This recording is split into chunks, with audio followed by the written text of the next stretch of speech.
현실화되는 것과 그 AI 기술이 직무를 수행할 가능성이 있다라고 하는 것은 완전히 다른 것이거든요. 사람들도 가만히 안 있는다는 거예요. 돈이 돼야 됩니다. 최근에 구글에서 알로하 로봇이라고 이렇게 요리하는 로봇 나온 거 보시죠. 뭐 구글이니까 이걸 할 수 있는 겁니다. 네, 안녕하세요. 이병주입니다.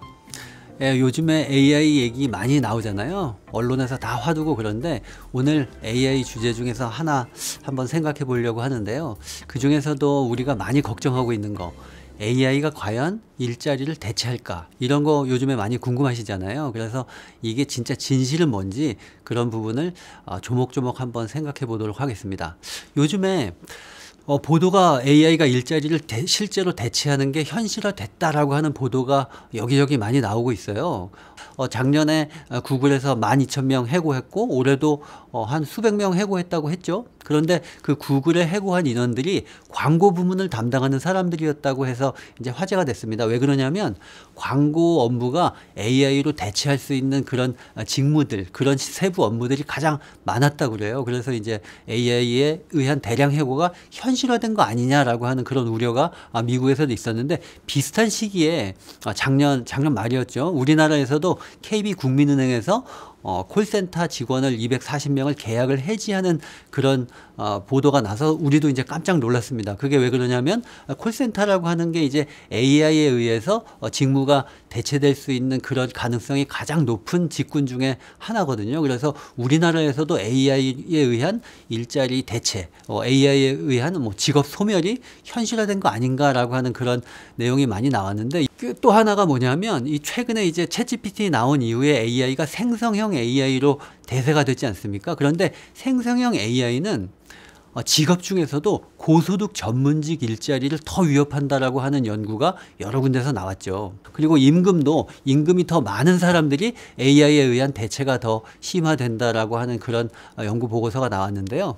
이 한국은행 보고서는 스탠포드 대학의 마이클 웹이라고 하는 교수님이 한 연구의 방법론을 그대로 가지고 와서 우리나라 한국 데이터에 맞춰서 결론을 낸 건데요. 그 미국 데이터에서도 똑같이 나옵니다. 미국 연구에서도 그 고소득일수록, 그 다음에 고학력일수록, 그리고 일을 가장 진취적이고 가장 활발하게 하는 30대, 40대가 가장 AI의 영향을 많이 받는다라는 연구가 나와서 화이트 칼라들이 깜짝 놀라는 그런 상황이 연출되고 있는데요. AI에 의해서 일자리가 영향을 받는다라고 하는 연구 중에 가장 유명한 것이 10년 전이죠. 2013년에 옥스퍼드에서 나온 연구인데요. 프레이라는 교수님하고 오스본이라고 하는 교수님이 일자리의 미래라는 타이틀로 연구를 했는데 미국 데이터를 가지고 연구를 하셨거든요. 그런데 이 연구에서는 미국 일자리의 47% 정도가 AI에 의해서 디지털 기술에 의해서 영향을 받을 거다.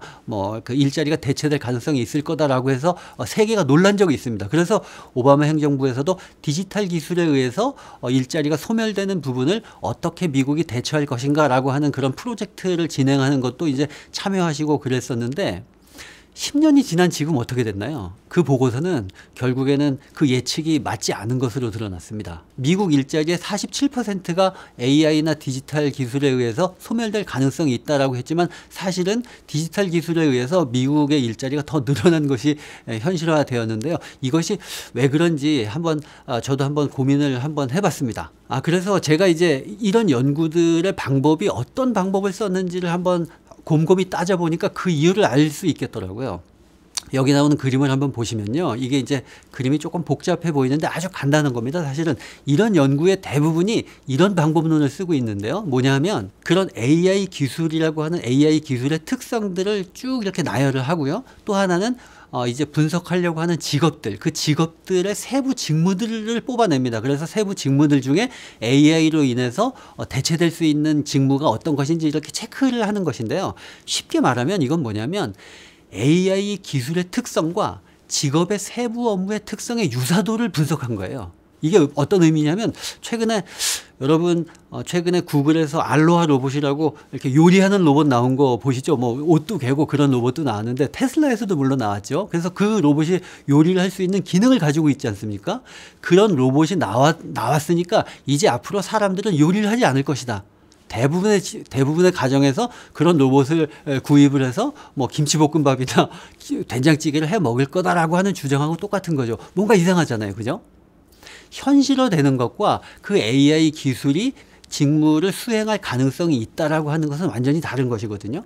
현실화되려면 두 가지 조건이 맞아야 됩니다. 첫 번째는 이제 경제성 원칙이라고 제가 이름을 붙인 거고, 두 번째는 동택성 원칙이라고 제가 이름을 붙였는데요. 쉽게 말하면 경제성 원칙은 돈이 돼야 됩니다. AI를 도입을 하는 비용보다 AI를 도입을 해서 얻는 이득이 훨씬 더 커야 되는데요. 사실 지금 생성 AI는 이게 쉽지 않습니다. 생성 AI는 AI 하나 질문 처리하는데 몇백 원 정도 막 든다 그러잖아요. 그것을 도입하려면 우리가 지금 엔비디아의 뭐 H100이라고 하는 그런 GPU 지금 뭐 몇천만 원 하잖아요. 막 6천만 원에서 9천만 원 한다라고 하는데 하드웨어 시스템도 해놔야 되고, 그리고 AI 인력도 필요하고 AI 기술도 필요하고, 그리고 무엇보다도 기업에서 그걸 도입할 때 상당히 번거로운 것이 데이터 문제입니다. 최근에 지난 한 4, 5년 동안 디지털 트랜스포메이션이라는 말 되게 많이 들으셨잖아요. 디지털 트랜스포메이션이라고 하는 것이 회사의 아날로그적인 정보 상태, 그런 것들을 디지털로 다 바꾸는 것인데, 완벽하게 갖춰져 있는 회사가 많지는 않거든요. 우리 앞에서 구글에서 AI로 인해서 직원들이 정리해고가 됐다 이런 얘기를 들었는데, 구글이니까 이걸 할 수 있는 겁니다. 구글이라는 회사는 뭐 AI 인프라도 있죠. 그리고 AI 인력도 많이 있고, 그리고 기술도 있고, 그리고 AI를 활용할 수 있는 데이터도 아주 풍부하게 가지고 있으니까 구글 같은 데는 추가적인 비용이 들어갈 게 여지가 많이 없기 때문에 제조업체라든가 이런 데보다는 빅테크 업체, 테크놀로지 업체에서 나타날 가능성이 많고, 후진국보다는 선진국에서 나타날 가능성이 많기 때문에 당장 우리한테 현실화 되겠다라고 하는 우려는 조금 생각을 하지 않아도 되고요. 그보다 더 중요한 거는 이제 제가 생각할 때 동태성 법칙입니다. 이건 뭐냐면 사람들도 가만히 안 있는다는 거예요. 뭐냐면 AI 기술이 이렇게 우리 일자리에 적용됨에 따라서 사람들도 그 기술에 적응을 해서 자기의 직무를 바꾼다는 거죠. 그래서 자기의 업무도 혁신하고 자기의 업무 역량을 강화시키는 그런 식으로 나타나는 건데, 실제로 맥킨지에서 2011년에 한 연구를 보면은 지난 한 15년간 인터넷이 이제 많이 확산돼서 상당히 많은 일자리를 감소시켰습니다. 그런데 전 세계적으로 일자리가 하나 감소될 때마다 2.6개, 2.6개의 일자리가 새로 생겨났다라고 하는 거죠. 이게 왜 그러냐면 기업들이 신기술을 도입을 해서 돈을 벌면 그 번 돈을 가지고 더 많은 돈을 벌려고 새로운 서비스를 론칭하게 돼 있습니다. 그리고 이 새로운 서비스는 대부분 새로운 일자리일 가능성이 많거든요. 그리고 거기서 일하는 직원들도 이런 새로운 일자리에 적응을 하려고 자기 업무를 혁신하는 그런 가능성이 많기 때문에 실제로 AI에 의해서 일자리가 대체되는 그런 경우는 많이 나타나지는 않을 것이다라고 하는 것이 이제 제 생각인데요. 지금까지 AI가 일자리를 대체하는지에 대해서 알아봤는데요. 사실 우리는 AI가 일자리를 금방 대체할 거다라고 생각해서 AI 때문에 우리 정말 다 어떻게 돼? 이렇게 생각하는데, 사실 현실화되기에는 상당히 오랜 시간이 걸린다라고 하는 것을 우리가 알아봤잖아요. 그러니까 다음 시간에는 그러면 AI 시대에 대비하기 위해서 우리가 뭘 바꿔야 되는지에 대해서 생각해 보도록 하겠습니다.